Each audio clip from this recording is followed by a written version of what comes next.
Bismillahirrahmanirrahim. Alhamdulillah rabbil alamin wassalatu wassalamu ala asyrafil anbiya'i wal mursalin wa ala alihi wa sahbihi ajma'in. Subhanaka la ilma lana illa ma 'allamtana innaka antal alimul hakim wa tub 'alaina innaka antat tawwabur rahim.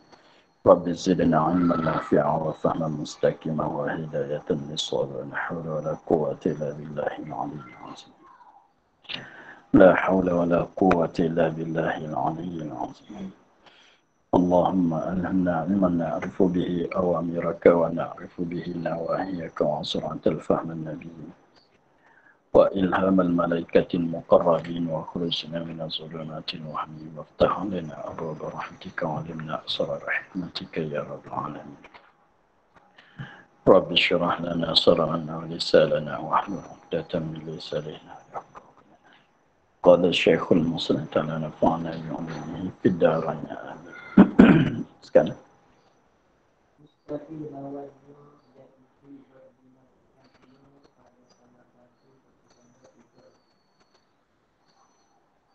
Atau ada berbilang-bilang ia atau pada satu. Tak ada. Cuba baca. Mustahil lawannya yaitu berbilang-bilang pada salah satu mustahil lawannya. Mustahil lawannya itu berbilang-bilang. Mustahil lawannya yaitu berbilang-bilang ia pada salah satu daripada tiga itu, atau dengan salah satu daripada lima itu.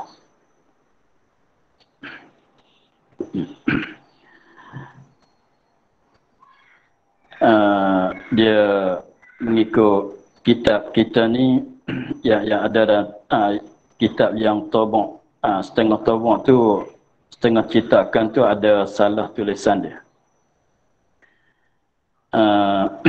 Yang kita ni ada mustahil lawannya iaitu berbilang-bilang ia atau pada. Itu salah.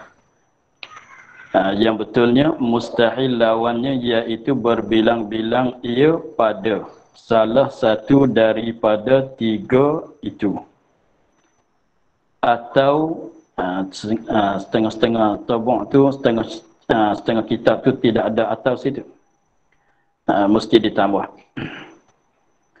Jadi yang betulnya mustahil lawannya iaitu berbilang-bilang ia pada salah satu daripada tiga itu, atau dengan salah satu daripada lima itu. Itu yang betul. Kalau yang kitab yang tangan saya ni salah. Salah susunan dia. Yang betulnya seperti kata tadi, mustahil lawannya iaitu berbilang-bilang ia pada salah satu daripada tiga itu, atau dengan salah satu daripada lima itu. Itu betul.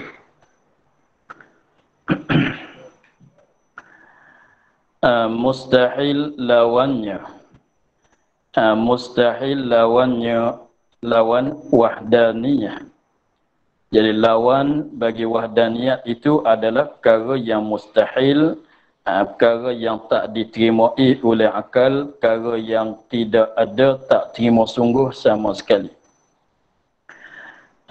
Lawan bagi wahdaniyah adalah perkara yang mustahil. Apa dia lawan dia? Lawan bagi wahdaniyah tu apa dia? Iaitu berbilang-bilang. Maka berbilang-bilang tu adalah lawan bagi wahdaniyat, masuk dalam hukum mustahil yang kita tak terima sungguhnya. Sungguh dia tu tak diterima oleh akal kita. Iaitu lawannya itu ialah berbilang-bilang ia ya Tuhan. Berbilang-bilang ia ya Tuhan pada salah satu daripada tiga itu. Berbilang-bilang pada salah satu, pada mana-mana satu daripada tiga itu. Dikandaki tiga itu ialah zat, sifat, perbuatan.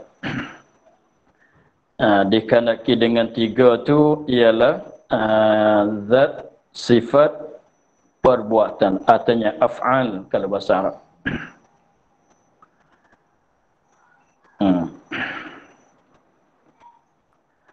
Yang mustahilnya ialah berbilang-bilang pada salah satu daripada tiga itu. Mana berbilang zat, berbilang sifat, berbilang perbuatan.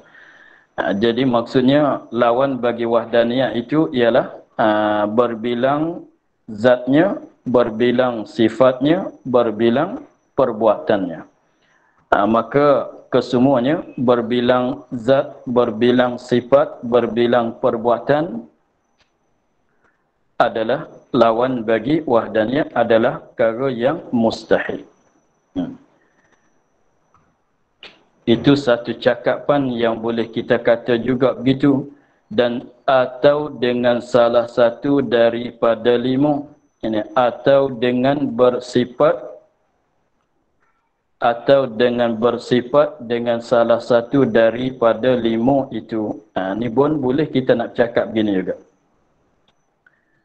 Jadi dua cakapan yang boleh kita cakap, dua kataan yang boleh kita kata, maksudnya sama. Atau yakni berbilang-bilang dengan salah satu ni, dengan bahawa bersifatnya, dengan bahawa bersifat ia dengan salah satu, maknanya dengan bahawa kita tafsir begini, dengan atau dengan salah satunya, atau dengan bahawa bersifat ia dengan salah satu daripada lima itu, atau dengan salah satu daripada lima, atau dengan salah satu daripada lima. Kita tafsir kata dengan bahawa bersifat ia dengan salah satu daripada lima itu.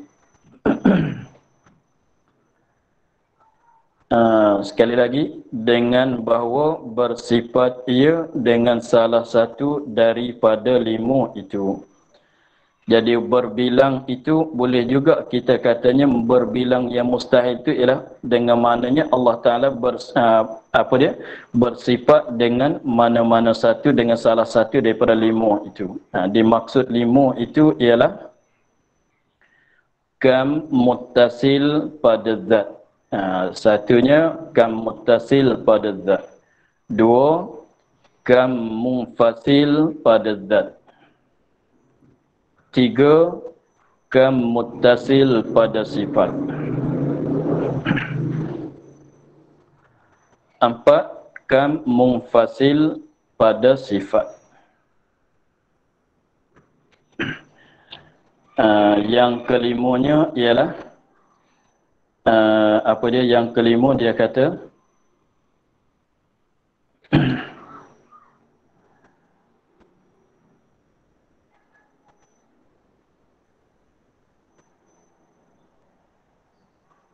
kam munfasil pada af'al. Yang kelima ialah kam munfasil pada af'al. Begitu.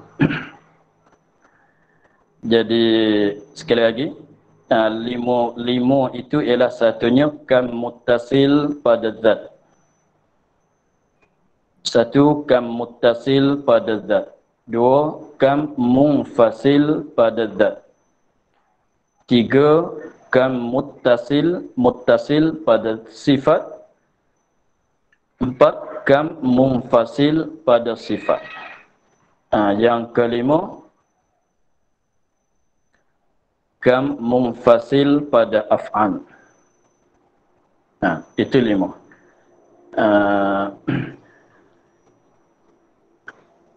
Jadi dia dua kali atau tu maksudnya boleh kita nak guna mana-mana daripada dua cakapan.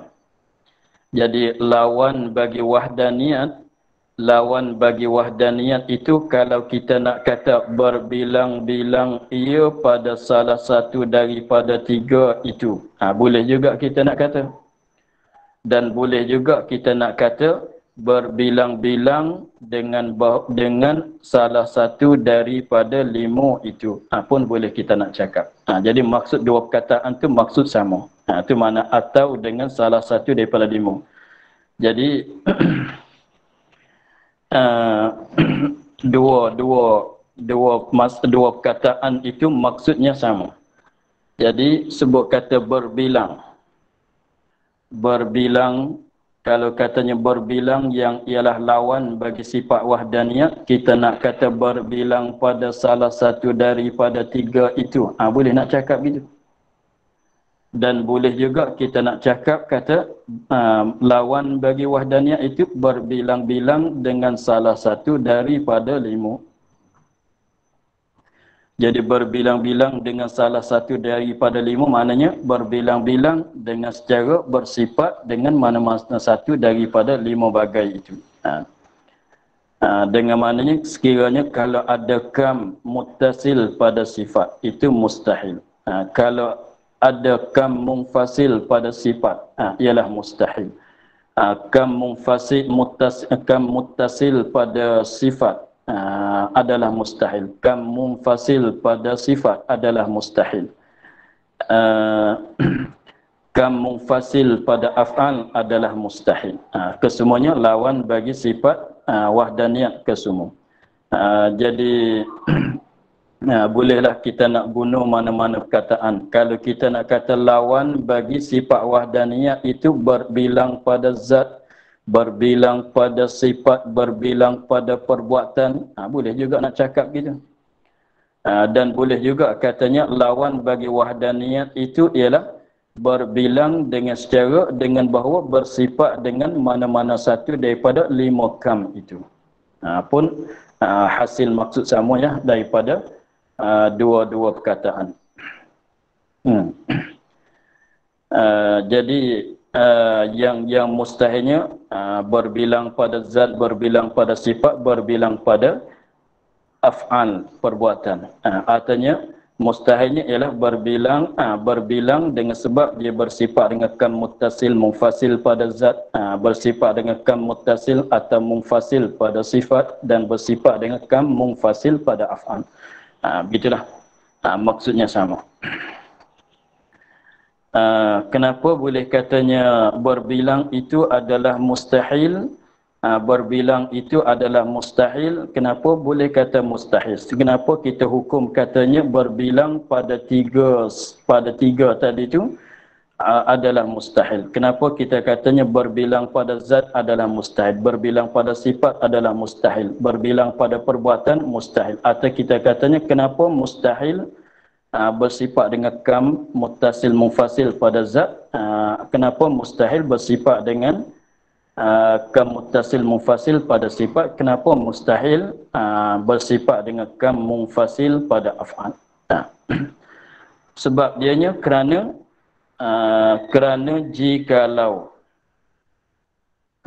jikalau berbilang-bilang Tuhan pada zat, kerana kita fikir fardunya jikalau berbilang-bilang Tuhan pada zat. Apa rupanya? Mana rupa dia? Seperti bahawa ada dua zat yang bersepakai dengan sifat ketuhanan. Seperti ada dua zat. Dua tu paling kurang lah. 2, 3 ke atas. Tapi paling kurangnya di dua. Tak mesti dua lah. Dua ni mengikut bilangan yang paling kurang. Seperti bahawa ada dua zat. Dua zat yang bersepakai dengan sifat ini, yang bersifat dengan sifat ketuhanan. Yang bersepakai, yang bersifat dengan sifat-sifat ketuhanan. Itu maksud katanya berbilang Tuhan pada zat. berbilang-bilang Tuhan pada zat. Mana banyak zat yang jadi Tuhan. Ada banyak zat yang jadi Tuhan. Maksudnya begitu. Ada banyak ni pada kurangnya dua. Ada banyak zat yang jadi Tuhan. Allah satu zat yang jadi Tuhan dan ada zat yang lain lagi jadi Tuhan semacam dia juga.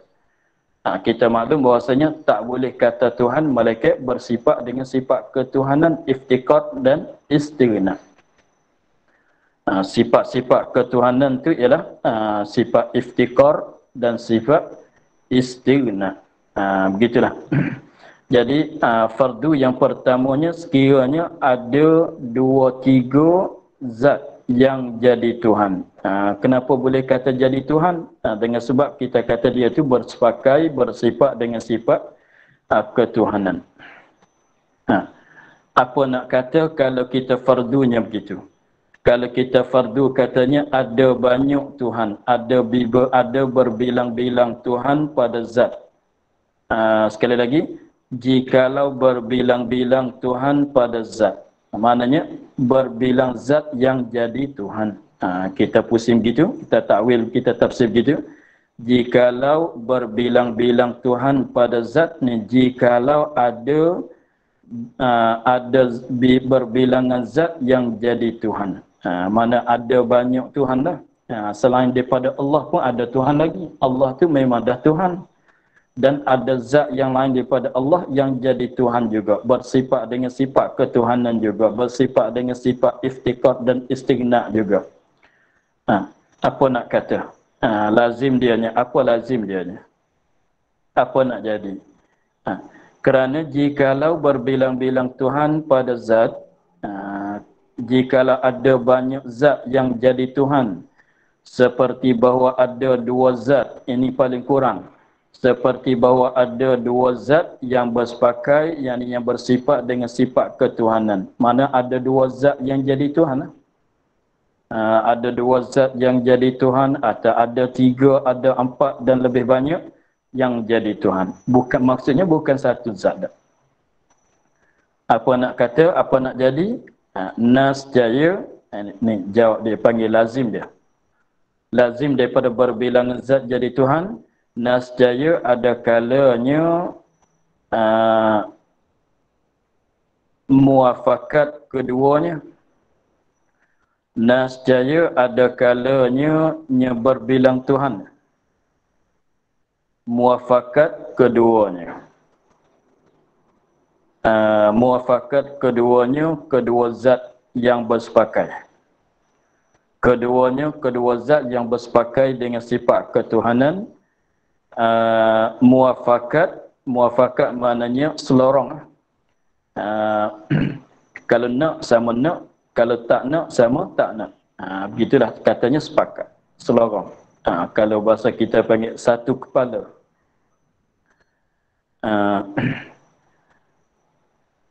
Ada kalanya muafakat keduanya.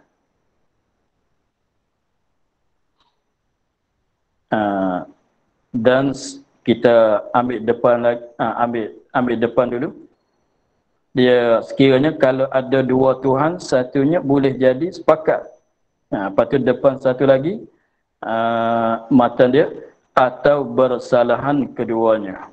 Itu dia 2 kelakuan gitu. Sekiranya kalau ada 2 Tuhan, emo sepakat, emonya bersalahan, dia tak lepas pada dua itulah. Seperti orang kita lah, kalau apabila mulai berkahwin, apabila berpasangan suami isteri, mesti kena ada emo sepakat kedua-dua itu. Kalau sepakat itu, kalau pasangan suami isteri, kalau sepakat, maka berjaya lah. Tetapi kalau tak sepakat, mana bersalahan, maka tak lama akan berpisah. 2 orang itu tak lama akan berpisah. Begitu juga kalau kita buat syarikat masalah. Buat syarikat 2-3 orang masalah. Kalau semua 2-3 orang itu sepakat, maka syarikat itu akan menerus. Tetapi kalau 2-3 orang yang kongsi buat syarikat itu tidak sepakat bersalahan, maka akan jadi runtuh lah. Begitulah. Jadi maknanya Dia tak nak cerita katanya lazimnya begitu. Tak dapat tidak. Apabila ada dua, mestilah sepakat ataunya bersalahan. Sepakat satu kepala ataunya tidak. Maka kita tengok fardu yang kedua, yang pertama dulu. Kalau berbilang-bilang Tuhan itu boleh jadi sepakat, boleh jadi bersalahan. Maka kita tengok sebelah balik sepakat dulu, muafakat dulu. Dia katanya nascaya ada kalanya. Sebab kata ada kala tu maknanya ada berbilang bagailah. Maka sini dua muafakat dan bersalahan. Nascaya ada kalanya muafakat keduanya, dua zat yang bersepakat dengan sifat ketuhanan. Dua Tuhan lah. Muafakat atas menjadikan sesuatu daripada mungkin. Muafakat mana sama-sama setuju untuk nak buatkan mana-mana satu daripada mungkin. Sama-sama setuju nak bagi ada langit. Tuhan ni pun setuju nak bagi ada langit. Tuhan satu lagi pun setuju nak buatkan langit juga.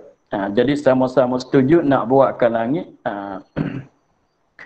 Begitulah macam suami isteri, dia baru-baru kahwin, syarat sama-sama dia katanya kita ni susah nak pergi ke mana-mana kalau tidak ada kereta. Maka syarat sama dia, setuju katanya kita kena beli kereta sebuah. Contohnya begitu. Maka apabila syarat nak beli kereta tu, nak guna duit siapa? Kalau suami kata guna duit saya, maka kereta itu jadi milik suami. Kalau isteri katanya guna duit saya, maka kereta itu jadi milik suami, isteri tak jadi milik suami. Rupanya begitulah. Maka kalau katanya kita kongsi separuh seorang, jadi sebuah kereta itu separuh milik suami, separuh milik isteri. Kita tak ada masalah, boleh guna ke semua, milik siapa-siapa pun boleh guna. Tetapi kalau tilik kepada Allah Ta'ala Tuhan, mesti kena memilikikan segala-gala.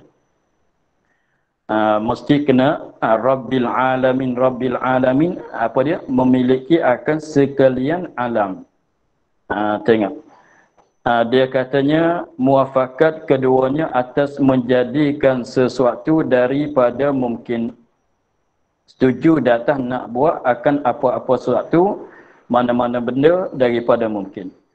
Atau atas pada menjadi.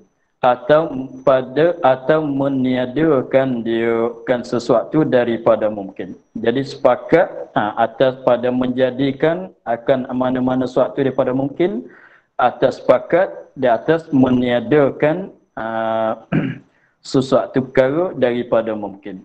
Sama-sama setuju, sama-sama sepakat. Menjadi atau meniada itu atas jalan bersekutu. Atas jalan bersekutu, atas jalan, jadi atas jalan kembali pada menjadi dan meniada. Menjadi meniada atas jalan bersekutu pada tiap-tiap juzuk. Atas jalan bersekutu, berkongsi pada tiap-tiap juzuk, yakni tiap-tiap juzuk daripada mungkin yang hendak dibuat. Tiap-tiap juzuk, yakni tiap-tiap juzuk daripada suatu mungkin yang hendak dibuat.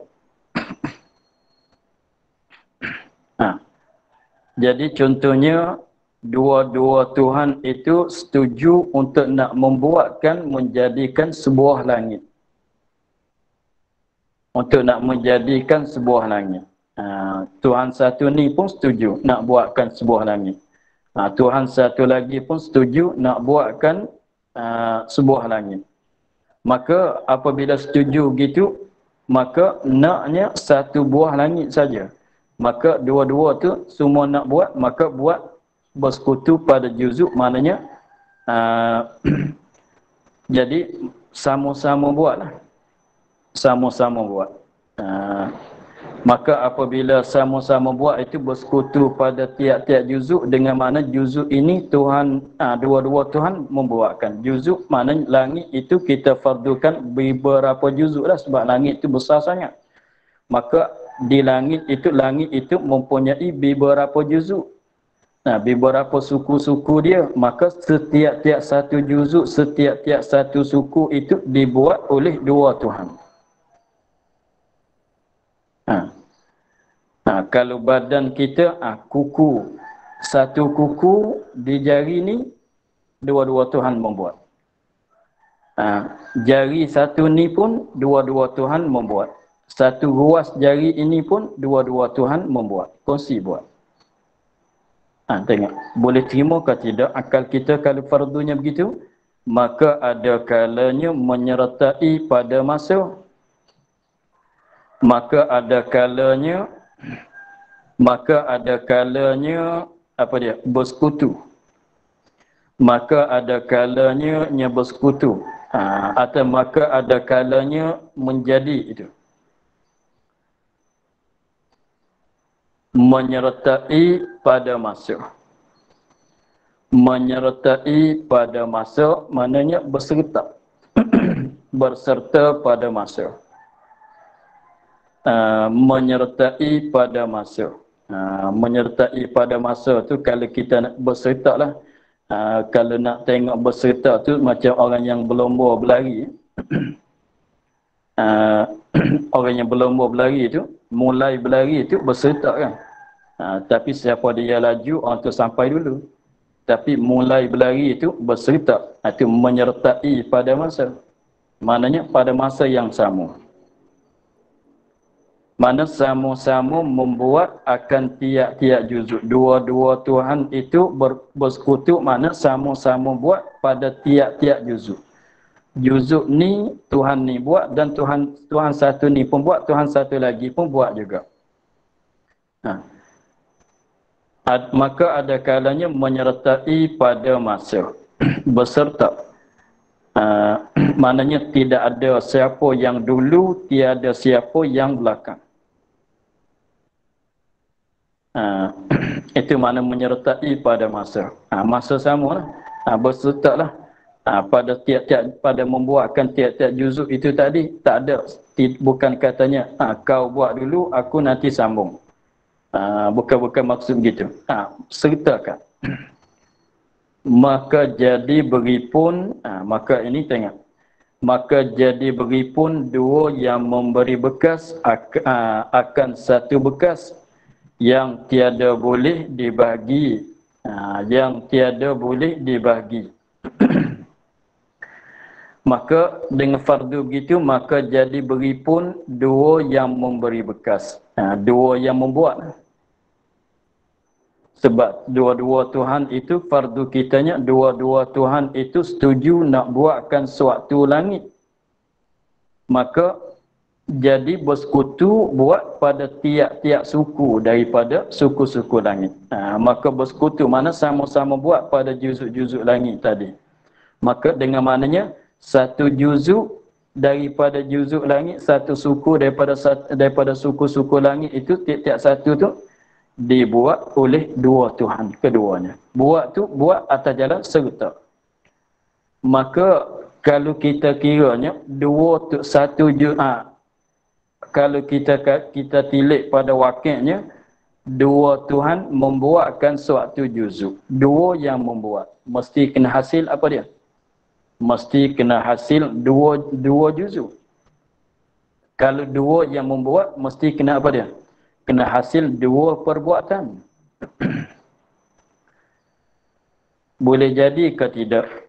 Dua orang yang membuat, tapi satu perbuatan. Boleh jadi ke tidak?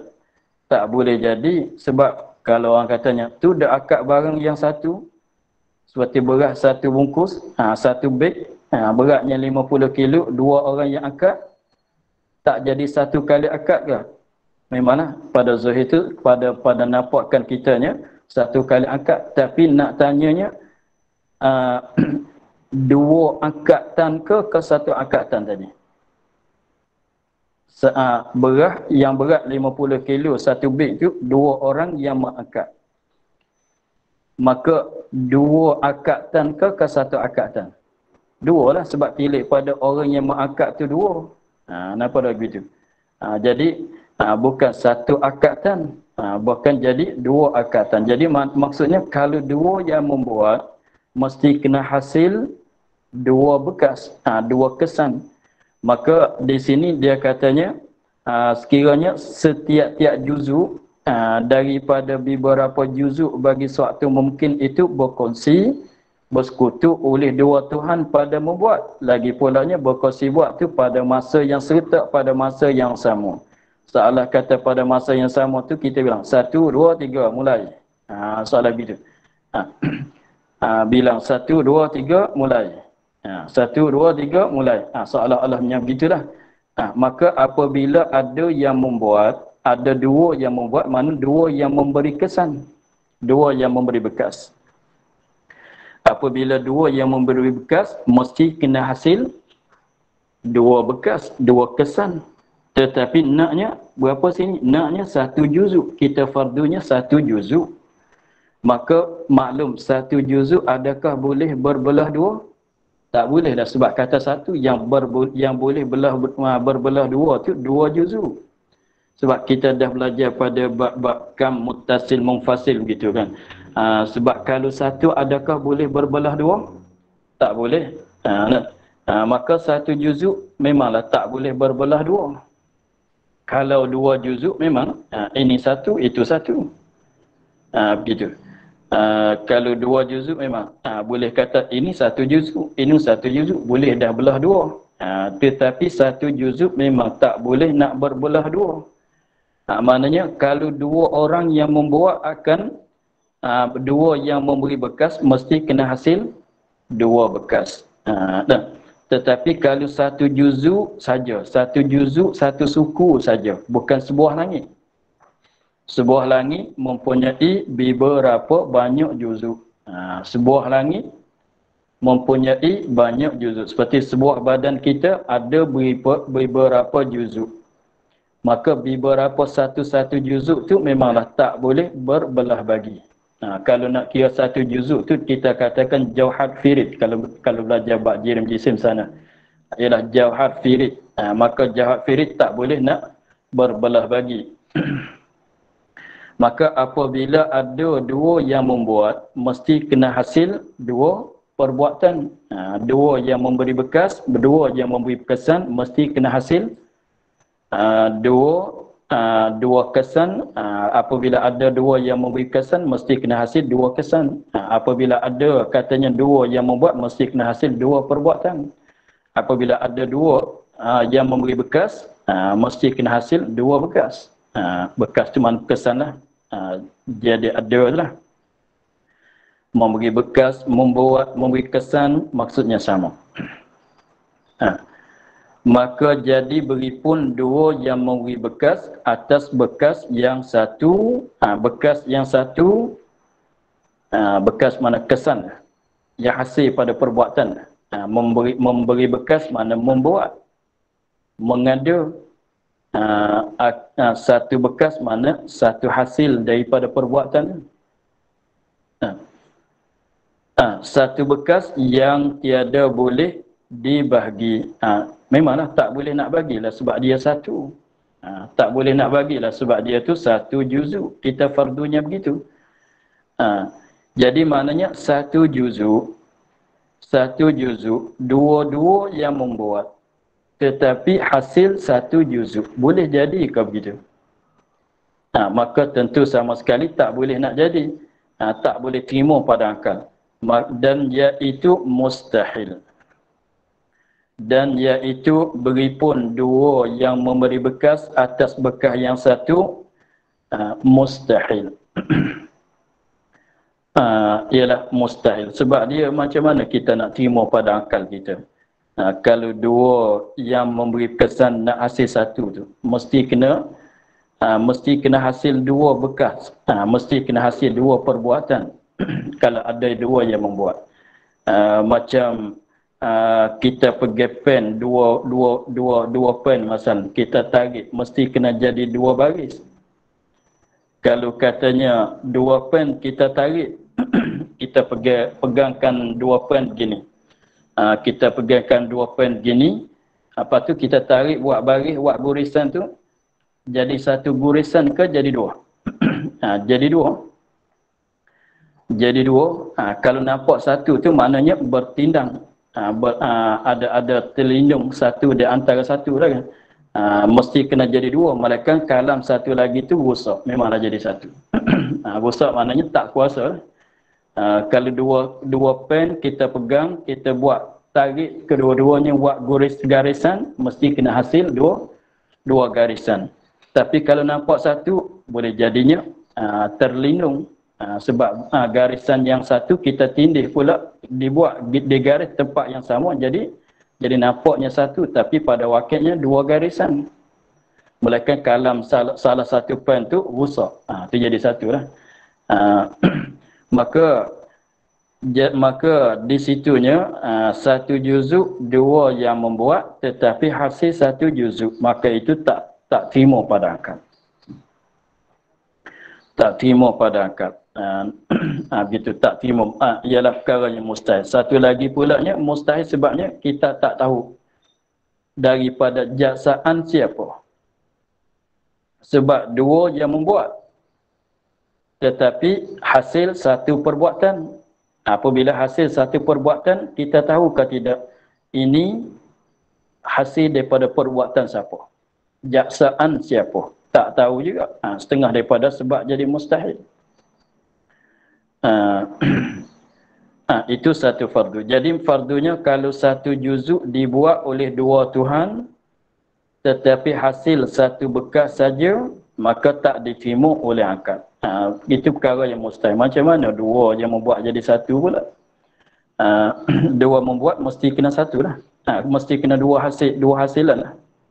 Maka itu tak diterima. Lalu tu nak katanya, nak rupa kata muafakat membuat pada satu juzuk atas jalan serta pada masa yang sama, tak diterima oleh akal. Mustahil. Itu kalau kita fardu katanya sepakat pada nak menjadikan suatu mungkin dan tiap-tiap juzuk daripada suatu mungkin itu dibuatkan oleh dua Tuhan atas jalan serta, maka itu mustahil. Dan ada kalanya dahulu salah satu dan kemudian daripada satu lagi. Tadi tu serta. Di sini kita katanya yang ni buat dulu, yang satu lagi nanti ikut buat di belakang.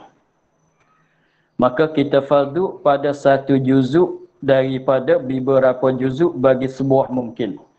Sebuah langit itu ada beberapa juzuk.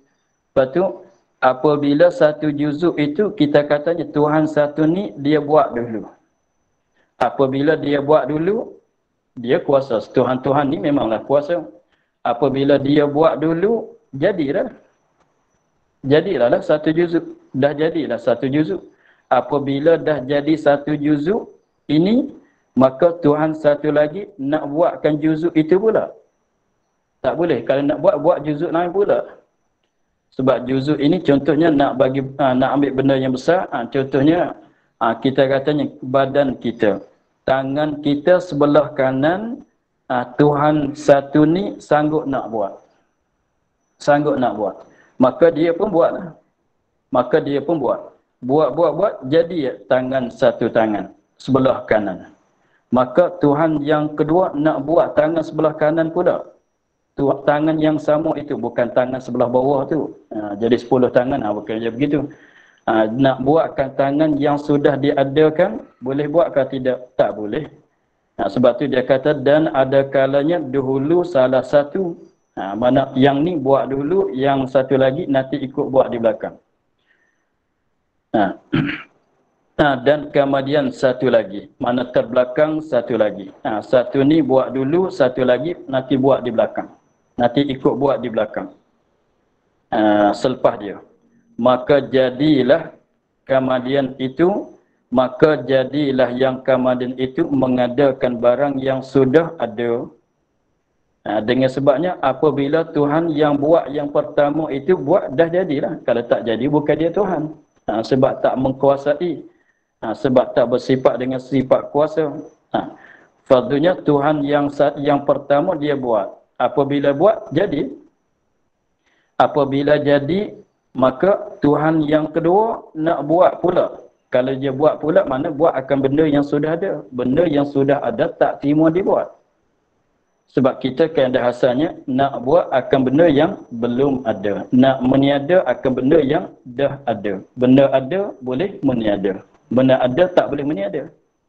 Begitu. Maka jadilah yang kemudian maknanya yang kedua itu mengadakan barang yang sudah ada. Mana tahsilul hasil kalau bahasa Arab. Tahsilul hasil. Maka mengadakan barang yang sudah ada iaitu mustahil. Maka iaitu mustahil. Apa dia? Dan iaitu mengadakan barang yang sudah ada mustahil. Ini semuanya dua masalah tadi tu kita cakap pasal nak buatkan satu juzuk yang sama. Bukan masing-masing membuat juzuk. Membuat juzuk itu aku buat juzuk ni, bukan maksudnya begitu. Juzuk yang satu, kalau kita fardu berserta pada buat, maka jadi mustahil juga. Sebab jadi beri pun dua memberi bekas di atas bekas yang satu. Kalau kata terdulu terkemudian, yang dulu membuat, yang kedua ikut buat pula, maka jadi membuat akan barang yang sudah ada. Kita ni tak terima pada akal benda yang ada nak buat jadi ada pula. Kalau buat juga, ia kena jadi satu lagi lah. Nak buat yang lain lah. Benda ni dah ada, tak boleh nak itu dah. Tak boleh nak buat dah. Maka itu mustahil. Atau berbilang atau berasing-asing. Ini atas pada bersekutu. Atau berasing atas pada bersekutu. Pada kata atas jalan bersekutu. Atau berasing-asing maknanya masing-masing buat. Berasing-asing dengan tagan.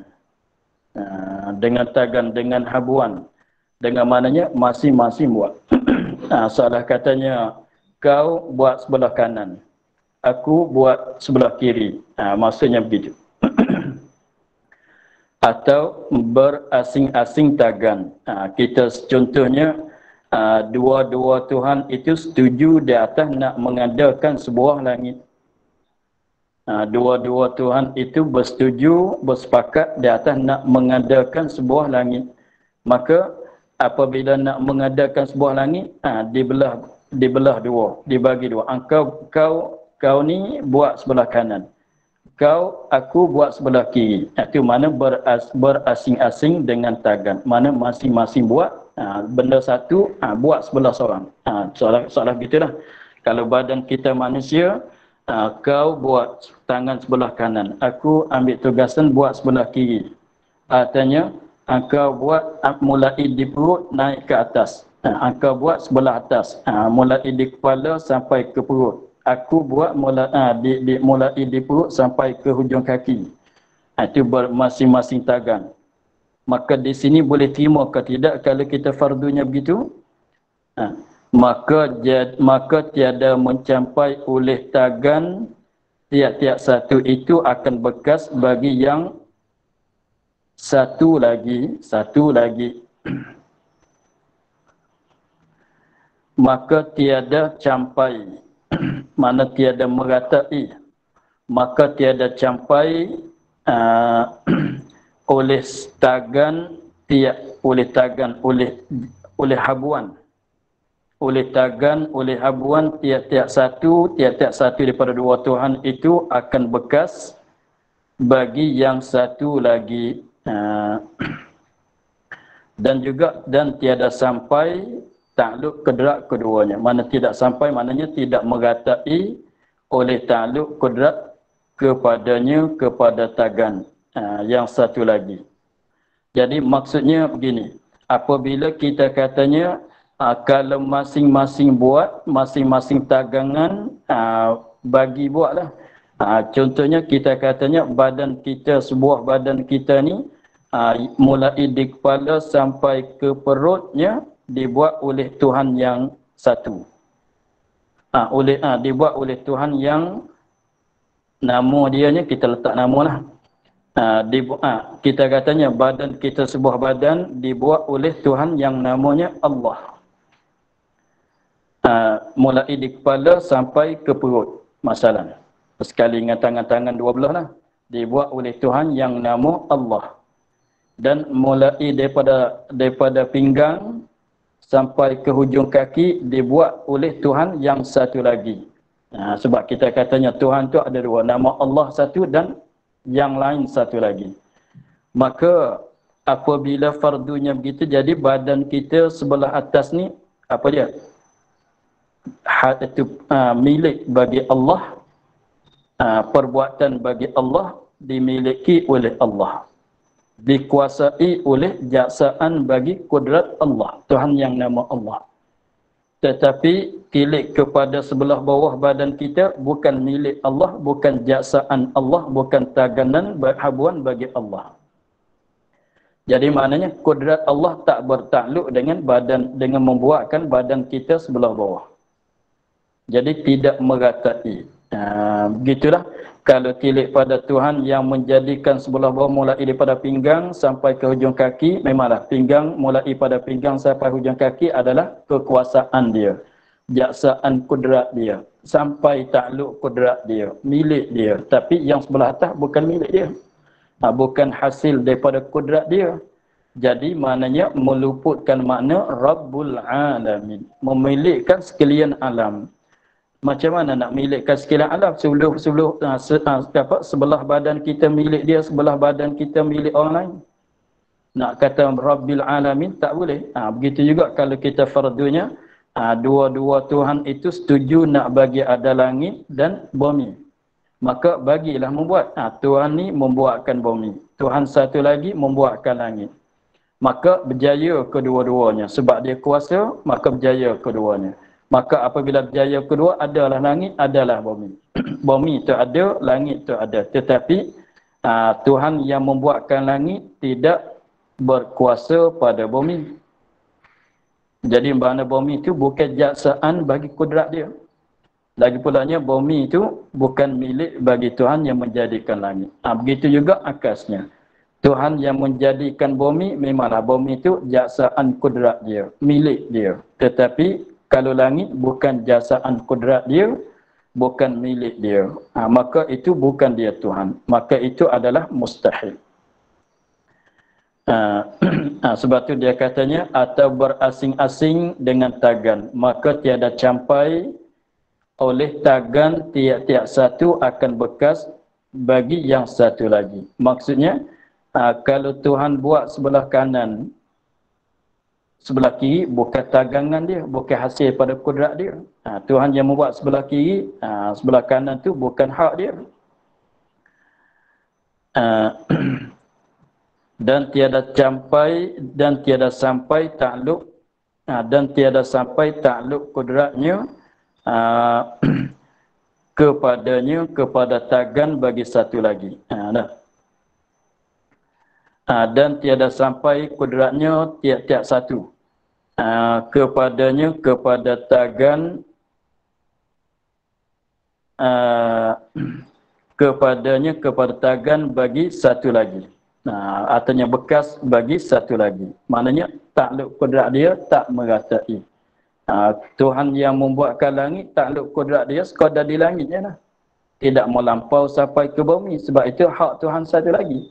Tuhan yang menjadikan bumi, takluk kudrat dia sekadar di bumi je lah. Tak sampai takluk kudrat dia kepada langit. Sebab itu hak orang lain. Hak Tuhan satu lagi. Demikianlah itu. Dan yang demikian itu dan demikian itu tiada sampai takluk kudrat padanya. Itulah diri lemah. Itu dikatakan lemah sebab Tuhan yang menjadikan bumi lemah nak menjadikan langit. Tuhan yang menjadikan langit lemah pada nak menjadikan bumi. Tuhan yang menjadikan tangan kita sebelah kanan lemah nak menjadikan tangan sebelah kiri. Tuhan yang menjadikan tangan sebelah kiri kita lemah daripada nak nak menjadikan sebelah kanan, maka itu lemah. Jadi maksudnya dua-dua Tuhan tu ada kelemahan lah. Maka timukkah akal kita Tuhan ada kelemahan? Maka jawabnya tak timu. Jadi kita katanya kalau ada dua Tuhan, kembali pada asal, kalau kita katanya ada dua Tuhan atau tiga empat katalah, lepas tu dia sepakat untuk nak menjadi, untuk nak meniada. Maka semuanya kalau dua Tuhan fardu di atas sepakat itu, mana-mana masalah pun tak diterima, mustahil ke semuanya. Sebab kalau sepakat, emang jadi apa dia? Beri pun dua yang memberi bekas, di atas bekas yang satu, mustahil. Emangnya jadi apa dia? Mengadakan barang yang sudah ada, maka itu pun mustahil. Emang jadi lemah dengan sebab masing-masing buat, masing-masing tagangan. Maka kesemuanya kalau gitu maknanya dua Tuhan, ada dua Tuhan, lagi pulanya sepakat pada menjadi dan meniada, maka semuanya tak diterima oleh akal. Mustahil kesemuanya. Begitulah. Jadi tinggal ada satu fardu lagi, atau bersalahan. Tengok, kalau ada dua Tuhan tetapi bersalahan pada nak mengada dan meniada, apa nak kata pula? Dari hari ini kita dah boleh tahu katanya kalau ada dua Tuhan dan juga dua Tuhan itu sepakat selorong satu kepala untuk nak menjadikan suatu mungkin atau untuk nak meniadakan mungkin, mana-mana fardu pun muafakat nak menjadi atas jalan satu masa serta mustahil. Sebab beripun dua benda yang membekas pada tembekas yang satu. Fardunya buat dulu kemudian. Kau buat juzuk ni juga, juzuk yang satu kau buat dulu, aku buat di belakang. Maka jadi katanya Tuhan yang belakang tak boleh nak buatkan yang dulu. Jadi mengadakan barang yang sudah ada, itu pun mustahil juga. Kalau masing-masing buat, maka jadi membawa kepada lemah sebab tak menggatai takluk kudratnya. Sebab tidak menggatai kan miliknya. Maka semua rupa-rupa sepakat tu tak diterimai oleh akal kesemuanya. Lalu tu nak katanya ada dua Tuhan lagi pula sepakat, itu dah mustahil semuanya. Maka kalau tak sepakat, apa dia? Bersalahan. Tengok kalau bersalahan tu apa nak jadi. Maka insyaAllah kita akan sambung minggu depan. Jadi pendek hasilnya, kalau ada fardu dua Tuhan, kalau fardunya ada dua Tuhan, boleh jadi sepakat, boleh jadi bersalahan. Maka sepakat tak diterima oleh akal. Dan bersalahan pun, hasil dia lagi akan datang pun mustahil juga. Jadi maknanya sepakat dua Tuhan pun tak boleh jadi. Bersalahan dua Tuhan pun tak boleh jadi. Maka sepakat dan bersalahan daripada mana? Daripada ada dua Tuhan. Jadi sepakat atau jadi bersalahan, maka sepakat dua Tuhan mustahil. Bersalahan dua Tuhan pun mustahil juga. Maka sepakat dan bersalahan tu hasil daripada mana? Jadi daripada dua Tuhan. Berbilangan Tuhan. Apabila sepakat mustahil, muafakat pun mustahil, mustahilah berbilang dua Tuhan. Sebab memang kalau kata berbilang Tuhan, maka jadi sepakat, maka jadi ada kalanya sepakat, ada kalanya harus bersalahan. Tiap-tiap sepakat dua Tuhan mustahil. Bersalahan dua Tuhan pun mustahil. Maka kalau gitu tak boleh nak kata sepakat dua Tuhan, tak boleh nak kata bersalahan dua Tuhan. Kalau tak boleh kata sepakat dua Tuhan pun tak boleh, bersalahan dua Tuhan pun tak boleh, kalau gitu tak boleh juga nak kata berbilang dua Tuhan. Sebab kalau berbilang mesti sepakat atau bersalahan. Kalau begitu berbilang tu mustahil. Apabila berbilang tu mustahil, maka wajiblah wahdaniyah. Itu yang kita naknya. Maka untuk hari ini kita akhir di situ dulu. InsyaAllah minggu depan kita sambung pada masalah atau bersalahan keduanya pada mengadakan mungkin atau meniadakan. Wallahu a'lam, alhamdulillah rabbil alamin.